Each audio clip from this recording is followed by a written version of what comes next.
মাছ দিয়ে শাক ঢাকা এটাই করা হচ্ছে, উপর দিয়ে আমাদেরকে পাহারা দেওয়া হচ্ছে, ভিতর দিয়ে তারাই কিন্তু এগুলো করে দিচ্ছে। আমরা সনাতনীরা বাংলাদেশে থাকতে চাই, বাংলাদেশ আমার মা, বাংলাদেশ আমার মাটি। 5 আগস্ট সরকার পতনের পর থেকে সেই দিন থেকে আমাদের উপর বিভিন্নভাবে নির্যাতন হচ্ছে, হিন্দুদের ঘর বেছে বেছে আমাদেরকে নির্যাতন করা হচ্ছে, মা বোনদেরকে ঘর থেকে তুলে নেওয়া যাচ্ছে। আমাদের এই ন্যায় বিচারটা কোথায়? সকল ধর্মের মানুষ আমাদেরকে সহযোগিতা করুন, আমরা বাংলায় থাকতে চাই। কোথায় অসাম্প্রদায়িক বাংলাদেশ?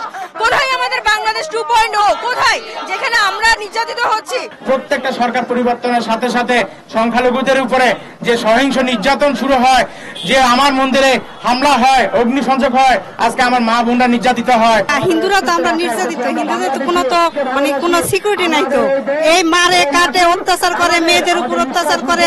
এই মুহূর্তে আমাদের সনাতনীদের সব থেকে বড় ভয় যে আমাদের আসন্ন দুর্গাপূজাতে হামলা করা হতে পারে এবং বিভিন্নভাবে বিশৃঙ্খলা করার জন্য আমরা বিভিন্ন জায়গায় সংবাদ পাচ্ছি। ভূমিদস্যু কাসেম তার কিছু অনুসারী পারুলিগণ এরা এদেরকে ঢুকে আমাদের মন্দিরের অনুষ্ঠানাদি সম্পূর্ণ বন্ধ করে দিয়েছে।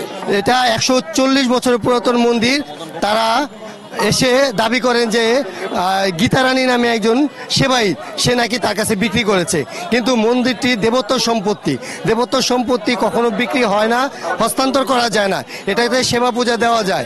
কিন্তু মান্নান দুশ্চক্রকারী ভুল জাল দলিল করে মন্দিরটির উপরে হামলা চালায়। হঠাৎ করিয়া ভূমিদস্যু জনৈক আবুল কাসেম ও মুজাফফরগণ ভুয়া কাগজ তৈরি করিয়া মন্দির ধ্বংস করিয়া দখল করার পায়তারা করিতে থাকে।